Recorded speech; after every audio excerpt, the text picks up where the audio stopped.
Así es que estamos hablando un poquito de esto que pasa en Jerusalén, como cuando lo mandan de Antioquía, él ya forma parte del grupo de trabajo de la iglesia de Antioquía y lo mandan junto a Bernabé para que pueda ayudar a los santos que están en Jerusalén en la hambruna, y cómo se establece este principio de los viajes van acompañados también de ayuda, ¿no?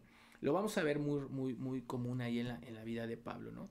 Bueno, al regreso de Jerusalén llega a Antioquía nuevamente y básicamente de ahí sale para el mundo, ¿no? Si de Antioquía para el mundo el apóstol Pablo con Bernabé, es interesante el modelo que se presenta, porque si bien no es el único para hacer misiones, sí es algo bíblico, sí es una referencia bíblica. Podemos ver cómo para Pablo era claro que tenía que salir de una iglesia, que su iglesia local es el que lo encomendaba. Él no se mandó solo. Y yo quiero que pienses en esto, porque Pablo tuvo muchas oportunidades y quizá cuando fue a Arabia fue mandado solo, ¿no? Cuando fue a Jerusalén, la necesidad lo manda.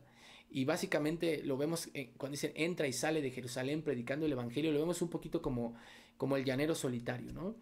Y si bien llevaba la verdad, él tuvo que aprender muchas cosas cuando está en Tarso. Y me parece que cuando llega Antioquía con Bernabé comprende mucho de lo que él ya sabía. Él llevaba la instrucción. El Señor le había revelado a él cómo funcionaba la iglesia, cómo funcionaba la eclesiología de la iglesia.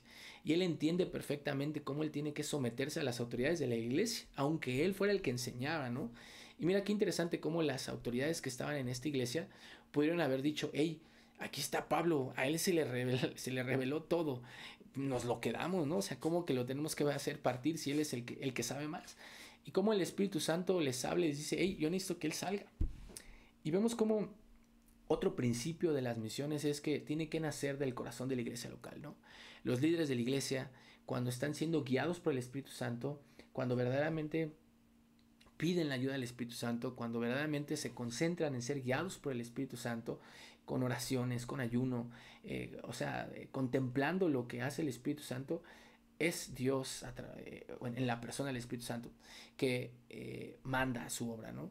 Y cómo selecciona a personas y cómo pone en el corazón de los líderes y de la iglesia apoyar a esa misión.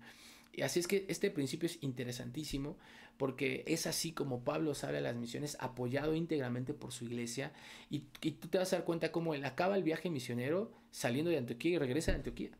Su siguiente viaje lo mismo.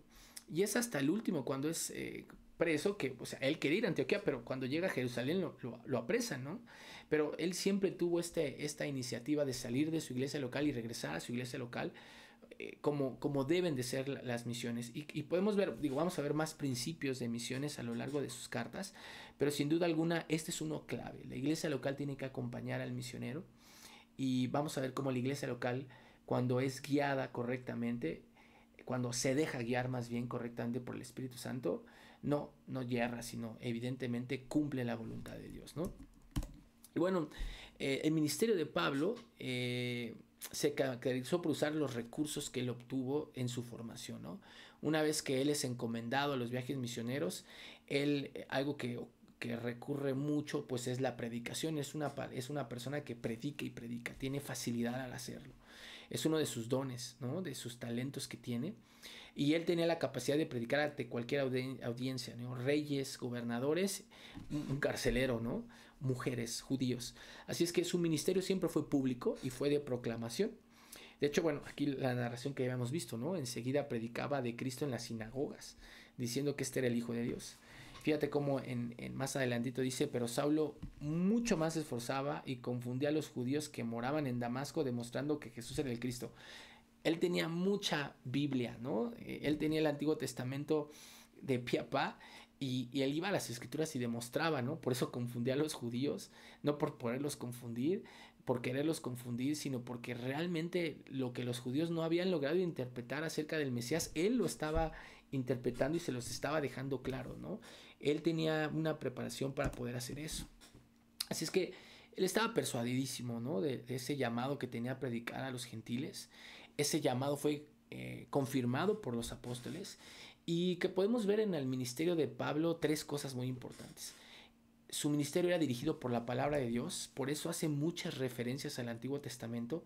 La palabra de Dios, el dominio, el estudio de la palabra de Dios fue vital. La segunda cosa es su ejemplo, ser imitadores de mí como yo de Cristo. definitivamente era un hombre íntegro y su ejemplo hablaba por sí mismo, ¿no? Así es que un hombre de palabra de Dios, un hombre de ejemplo, pero un hombre de amor.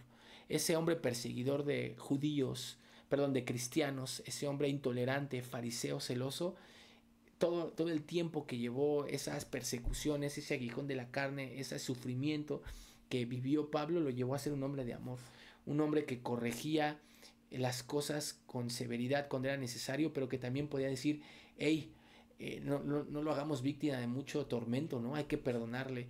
Ese hombre que a las circunstancias de división decía, hey, no seamos inmaduros, tenemos que tener unidad. Así es que 3 cosas que distinguen a Pablo en su ministerio: la palabra de Dios, su ejemplo y el amor con el que comparte, ¿no?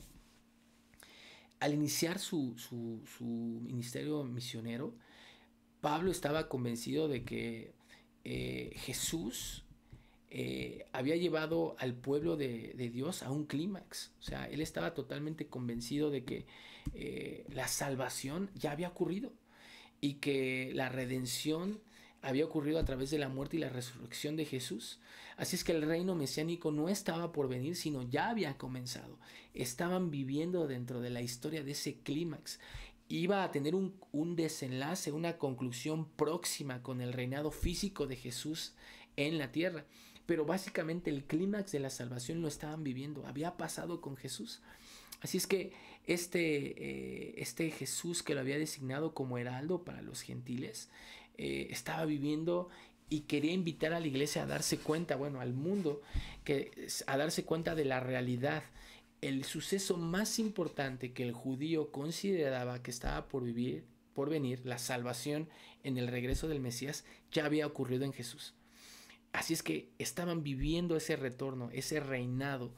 Tenía que compartirlo, era su nueva misión. Estaba plenamente convencido de que esta actividad salvífica se había llevado en la cruz.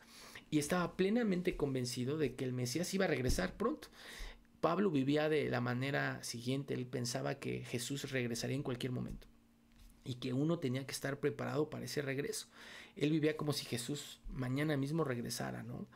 Y bueno, evidentemente eso lo llevó a tener este objetivo de mostrarle a las personas cómo tenían que vivir dentro de este reino mesiánico y cómo prepararse para esperar este reino futuro que estaba próximo, ¿no?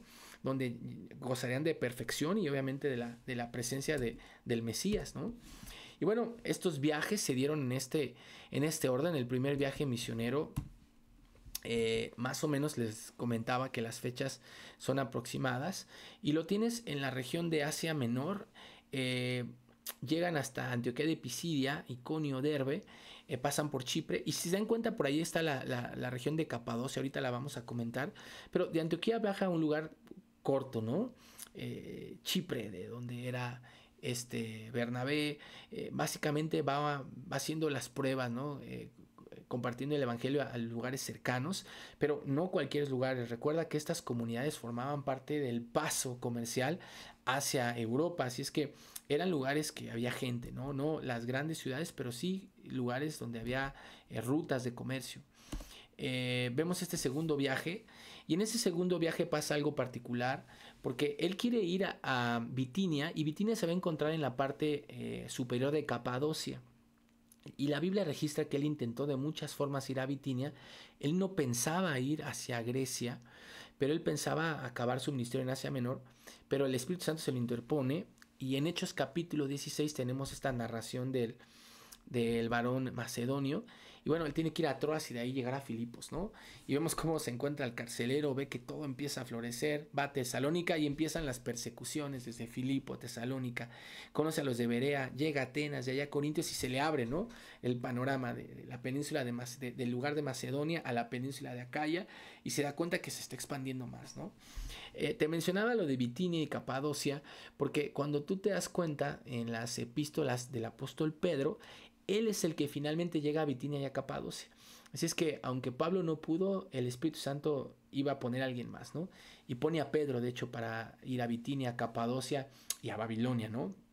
Hacia esos lugares, ¿no? Del otro lado donde fue Pablo. Después tiene su tercer viaje misionero, en donde hace un recorrido a todos esos lugares que ya había ido a confirmar la fe de muchos, a poner pastores, ancianos, encomendando también a sus colaboradores. Y vamos a ver esta manera tan curiosa de que se llevaron a cabo los viajes misioneros, porque dentro de estos viajes misioneros es donde se escriben las cartas. Recuerda, Pablo fundaba iglesias en poquito tiempo, así como pudo haber pasado en algunas 3 años, año y medio. En otras pasó 3 días de reposo, ¿no? En las sinagogas, en otras tuvo que salir huyendo rápido. Así es que dejó varias iglesias, ahí podemos hablar de las de Tesalónica, por ejemplo, las dejó así en pañales, ¿no?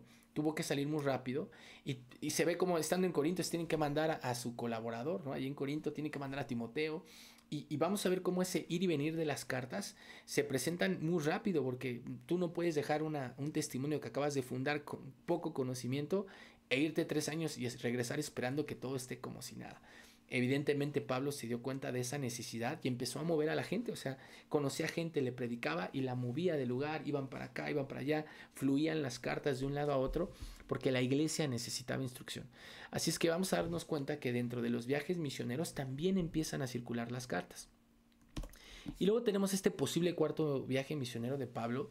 De hecho es un poquito más grande porque en este viaje se cree, por lo que se lee en Romanos, que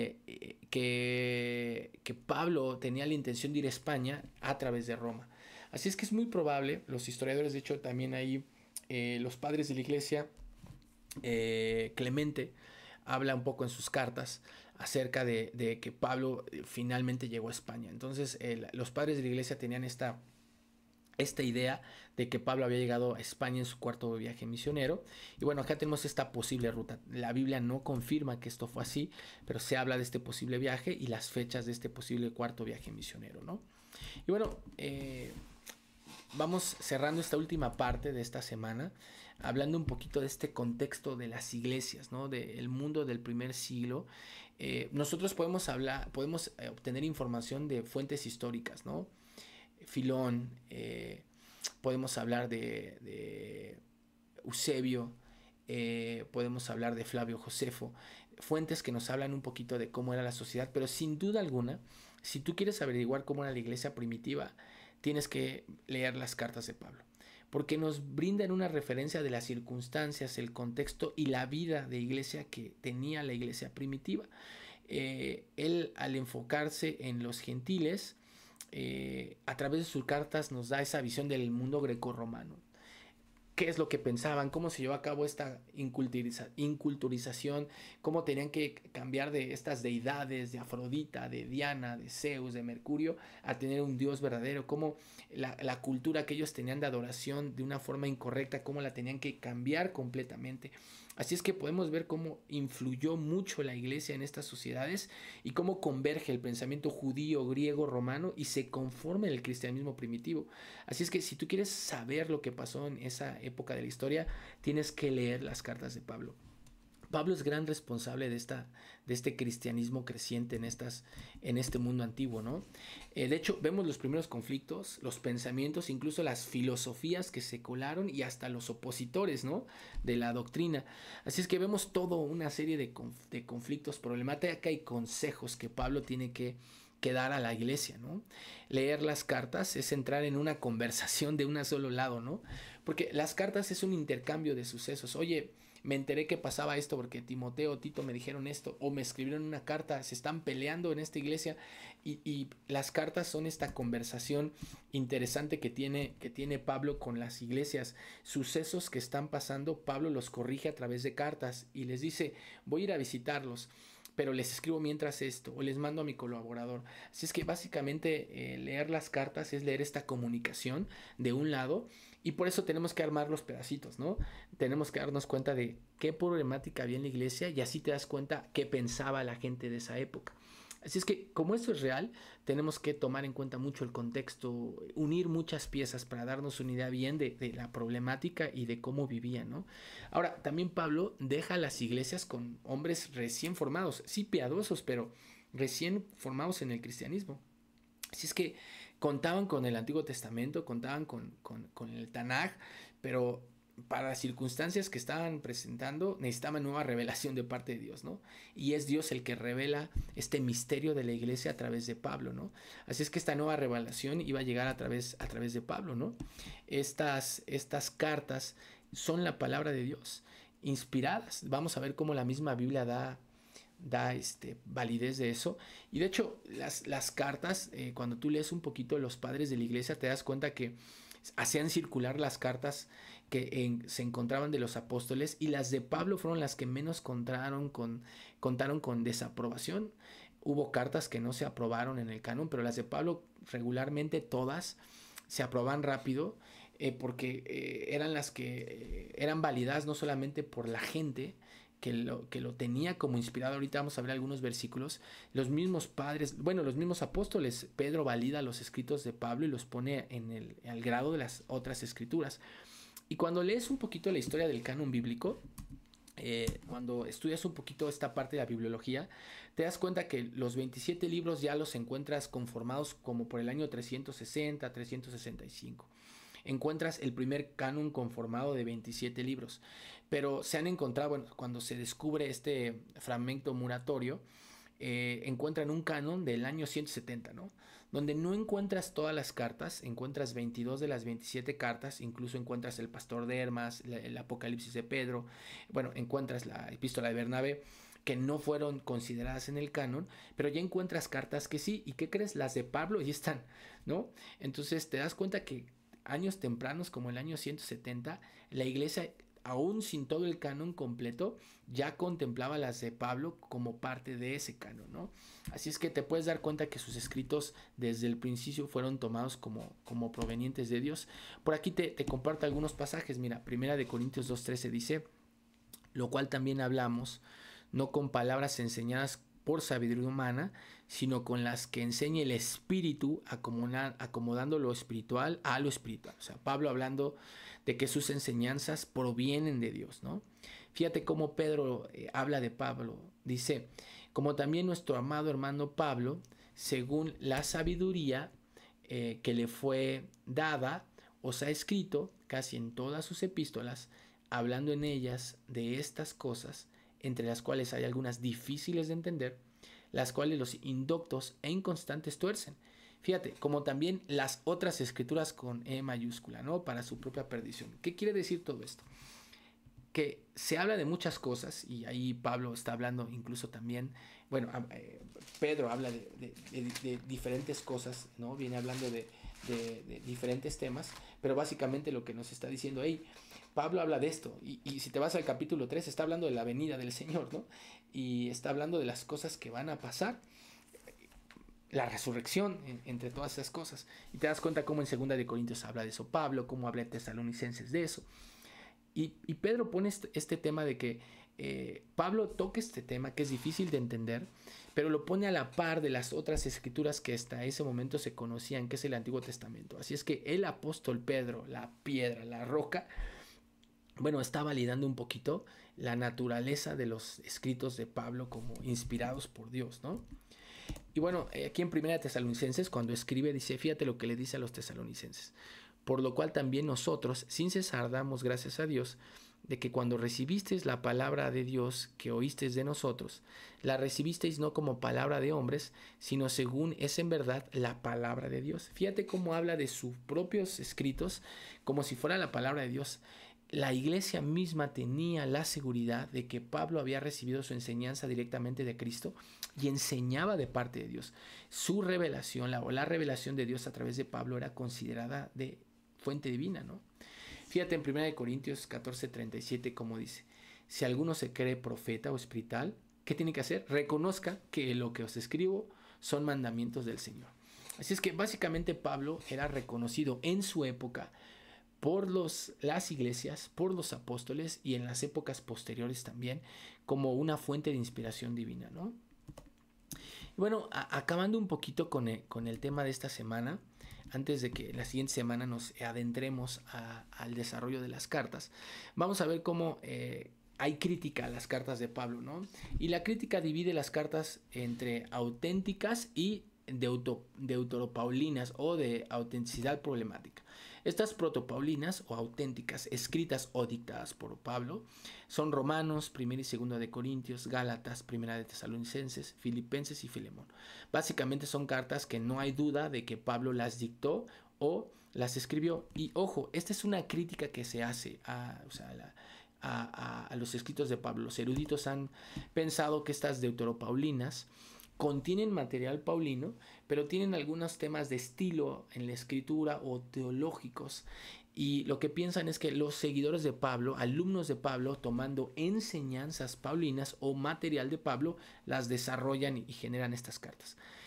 De cualquier forma, las cartas fueron consideradas por la iglesia y por los mismos padres de la iglesia y por los apóstoles como inspiradas por Dios. Así es que, aunque la crítica nos pueda decir ahora que tal vez sí son paulinas, pero no al 100%, la iglesia desde un principio consideró todo el contenido de esas cartas como inspiradas por Dios, ¿no?